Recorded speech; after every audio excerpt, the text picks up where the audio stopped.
हवाई ताकत में इजाफे के लिए भारतीय वायुसेना ने किया करार। HAL को दिया 97 नए तेजस MK1 अल्फा का बड़ा ऑर्डर। सबसे एडवांस वर्जन तेजस MK2 के बनेंगे 180 घातक विमान। 2026 तक आसमान में दमखम दिखाएगा भारत का स्वदेशी लड़ाका। दोस्तों, भारतीय वायुसेना की ताकत में इजाफे के लिए मोदी सरकार लगातार काम कर रही है। सरकार का मकसद है कि देश की तीनों सेनाएं स्वदेशी हथियारों से लैस हों। इसी वजह से तमाम दिक्कतों के बाद भी सरकार विदेशी विमानों को खरीदने से पीछे हटती रही, जबकि स्वदेशी विमानों के निर्माण के लिए लगातार कोशिशें करती रही। चाहे वो इंजन की जरूरत हो या तकनीक की, हर तरह की जरूरत सरकार ने पूरी की। और अब भारतीय वायुसेना अपने बेड़े में स्वदेशी विमानों का विशाल बेड़ा शामिल करने जा रही है। दशकों के संघर्ष के बाद भारत का सपना पूरा होने जा रहा है। इसी के तहत वायुसेना ने HAL को 97 नए तेजस MK1 अल्फा विमानों का ऑर्डर दे दिया है, जबकि HAL को 180 तेजस MK2 विमान भी बनाने हैं, जिसके पहले प्रोटोटाइप की टेस्टिंग जल्द होने वाली है। वहीं 2026 तक ये विमान आसमान में दमखम दिखाने के लिए तैयार हो जाएगा। भारत की हवाई ताकत में इजाफे के लिए HAL की पूरी प्लानिंग और भारतीय वायुसेना को इससे होने वाले फायदे के बारे में सब कुछ जानने के लिए वीडियो को आखिरी तक देखिए। इंजन सप्लाई में लेट लतीफी कर रहे अमेरिका को भारत ने कैसे लताड़ा, ये जानकर आपका सीना चौड़ा हो जाएगा। भारत के स्वदेशी विमान करेंगे अमेरिकी इंजन का इस्तेमाल। जनरल इलेक्ट्रिक से किया था F404 इंजन के लिए करार। सप्लाई में देरी पर भारत ने अमेरिकी कंपनी की लगा दी क्लास। दबाव के बाद उड़े जी के होश, अब वक्त पर करेगा सप्लाई। दोस्तों, भारत के स्वदेशी विमानों का सपना पूरा हो चुका है। वहीं अब भारत की वायुसेना को स्वदेशी विमानों से लैस करने का सपना भी पूरा होने वाला है। और आने वाले वक्त में भारतीय वायुसेना में एक भी विदेशी विमान नहीं होगा। तेजस विमानों को लगातार अपडेट करके उनकी ताकत में इजाफा किया जा रहा है और उन्हें भारतीय वायुसेना में शामिल करने का पूरा रोड मैप तैयार किया जा चुका है। इससे देश को तगड़ा फायदा होने वाला है। इस बारे में हम आपको सब कुछ बताएंगे, लेकिन इससे पहले आपको ये बताना चाहेंगे कि अमेरिकी इंजन की आपूर्ति में देरी होने पर भारत ने क्या कदम उठाया है। ऐसे में वो वक्त पर कैसे वायुसेना को विमानों की आपूर्ति कर पाएगा। तो दोस्तों, भारत हमेशा से पूरी तरह से स्वदेशी ताकत से लैस विमानों को बनाना चाहता था, लेकिन सब कुछ तैयार होने के बाद भी हम इंजन बनाने में कामयाब नहीं हो सके। इंजन तो तैयार हुआ, लेकिन वो लड़ाकू विमानों को उड़ाने में कामयाब नहीं हो सका है। इसी वजह से उसे ड्रोन और UAV में इस्तेमाल किया जा रहा है। वहीं उसे फिर से लड़ाकू विमानों के लिए तैयार करने के लिए GTRI जुटा हुआ है। इसके लिए वो फ्रांस से करार कर चुका है, जो जल्द ही तैयार हो सकता है। जबकि तेजस MK2 के लिए PM मोदी ने ज्यादा ताकतवर इंजन F404 का सौदा किया था, जिस पर साइन होना अभी बाकी है। करार के तहत GE को HAL को 99 इंजन देने थे। ये सप्लाई 2023 से शुरू की जानी थी, जिसमें हर साल भारत को 16 इंजन मिलने वाले थे। लेकिन GE की सप्लाई चेन में दिक्कत होने से ये आपूर्ति अभी तक नहीं हो सकी है, क्योंकि इस इंजन को बनाने के लिए तमाम मटेरियल की जरूरत होती है, जिसके लिए GE तमाम अलग अलग देशों की कंपनियों पर डिपेंड है। वहीं भारत को अपनी वायुसेना की स्क्वाड्रन क्षमता को बढ़ाने के लिए नए विमानों की सख्त जरूरत है। इसी वजह से भारतीय वायुसेना ने नए 97 तेजस MK1 अल्फा विमानों का ऑर्डर दे दिया है। वहीं HAL इनकी आपूर्ति वक्त पर कैसे करे, इसके लिए तमाम सार्वजनिक क्षेत्र की कंपनियों की हाई लेवल मीटिंग बुलाई गई और जनरल इलेक्ट्रिक पर दबाव बनाया गया और नए ऑर्डर को पूरा करने के लिए पुराने समझौते में विस्तार किया गया है। और अब GE हर साल 16 की जगह 24 इंजन सप्लाई करेगी। वहीं इस साल वो किसी भी हालत में 8 इंजन की सप्लाई करेगी। इतना ही नहीं, HAL विमानों की वक्त पर आपूर्ति के लिए नई प्रोडक्शन यूनिट भी तैयार कर रही है। अभी तक विमानों के निर्माण के लिए बेंगलुरु में केवल 2 प्रोडक्शन लाइन काम कर रही थी, जो हर साल 16 विमान बनाने की क्षमता रखती है, जबकि नई लाइन नासिक में तैयार हो रही है, जो इस साल के बाद प्रोडक्शन शुरू कर देगी।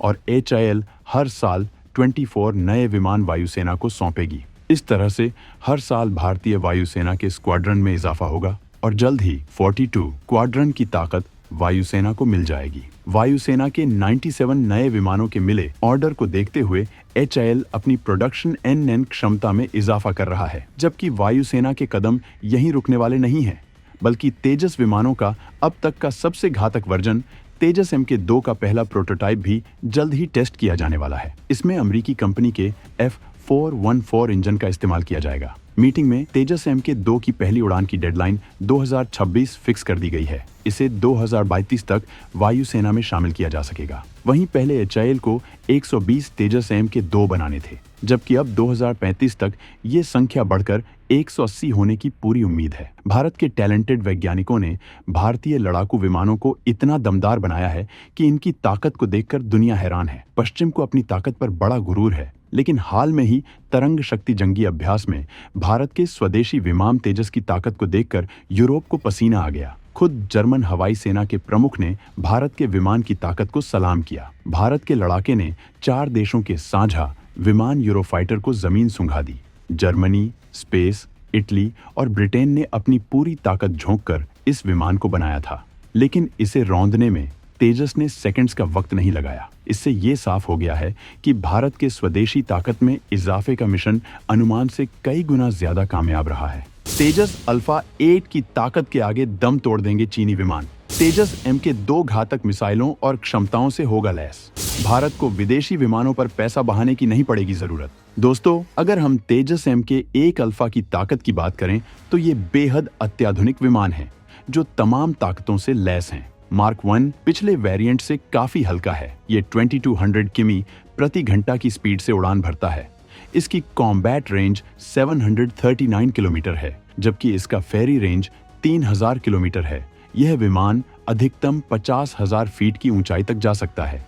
इसमें 9 हार्ड पॉइंट्स हैं। इसके अलावा 23 मिलीमीटर की ट्विन बैरल कैनन लगी है। हार्ड पॉइंट्स में 9 अलग अलग रॉकेट्स, मिसाइलें, बम लगाए जा सकते हैं। इसके अलावा इसे तमाम अत्याधुनिक तकनीकियों से लैस किया गया है। इसमें advance mission computer, high capability का digital flight control computer, smart multi function display, advanced electronically scanned array radar, advanced self protection jammer, electronic warfare suite जैसी ताकतों से लैस किया गया है, जो इसे बेहद खतरनाक बनाते हैं। LCA तेजस का कॉकपिट कांच का है, जिससे पायलट को चारों तरफ देखने में आसानी होती है। ये छोटा और multirole supersonic fighter aircraft है और दुनिया भर के विमानों से सस्ता है। इसमें ऐसा सिस्टम लगाया गया है जिससे इसे पायलटों को उड़ाने में ज्यादा सहूलियत मिलती है। इसमें तमाम तरह की मिसाइलें लगाई गई हैं। इसमें हवा से सतह पर मार करने वाली मिसाइलें KH-59ME, KH-59L, KH-59T ASM hammer लगाई जा रही हैं, जबकि ब्राह्मोस के सबसे एडवांस वर्जन को लगाने की योजना है। वहीं अगर तेजस MK2 की बात करें तो तेजस मार्क 2 एक अत्याधुनिक 17.5 टन का सिंगल इंजन वाला सुपरसोनिक एयरक्राफ्ट है। वायुसेना में इसके आने से पुराने मिराज 2000, जगुआर और MiG-29 एयरक्राफ्ट्स को हटाने में मदद मिलेगी। ये अपने साथ 6500 किलोग्राम वजन के हथियार लेकर उड़ सकेगा। इसकी स्पीड 2385 किमी प्रति घंटा होगी, जो दुनिया के सबसे ताकतवर फाइटर जेट्स को टक्कर देगा। इसकी रेंज 2500 किमी है, जबकि कॉम्बैट रेंज 1500 किमी होगी। यह अधिकतम 56,758 फीट की ऊंचाई तक उड़ान भर सकेगा। इसमें 13 हार्ड पॉइंट्स होंगे, यानी 13 अलग अलग प्रकार के हथियार इसमें लगाए जा सकते हैं। इसमें हवा से हवा में मार करने वाली MICA, SRAM, Meteor, Astra, NG CCM, हवा से सतह पर मार करने वाली BrahMos NG ALCM, LRLACM, Storm Shadow और इजराइल की क्रिस्टल मेज मिसाइल लगाने की योजना है। क्रिस्टल मेज वही मिसाइल है जिसने ईरान के S-300 एयर डिफेंस सिस्टम को तबाह कर दिया था, जबकि इसमें एंटी रेडिएशन मिसाइल रुद्रम के सारे वर्जन लगाए जा सकते हैं। इसके अलावा भी इसमें तमाम ताकतें इनबिल्ट की जाएंगी। स्वदेशी विमानों की ताकत की वजह से भारत को अब विदेशी विमानों पर निर्भर नहीं रहना पड़ेगा और भारत की ताकत में तगड़ा इजाफा होगा। वहीं भारत लड़ाकू विमानों का बड़ा सप्लायर बन जाएगा। भारत इन विमानों की ताकत में लगातार इजाफा करके एडवांस वर्जन तैयार कर सकेगा, जिससे भारत की इकोनॉमी को जबरदस्त ताकत मिलेगी, क्योंकि हथियारों के बाजार में लड़ाकू विमान की कीमतें बेहद ज्यादा होती हैं और भारत का वो सपना अब बेहद जल्द पूरा होने वाला है और एक दिन भारत के पास दुनिया का सबसे ताकतवर स्वदेशी विमान होगा। तो दोस्तों, भारत की इस बढ़ती ताकत के बारे में जानकर आपको कैसा लगा, कमेंट करके जरूर बताएं।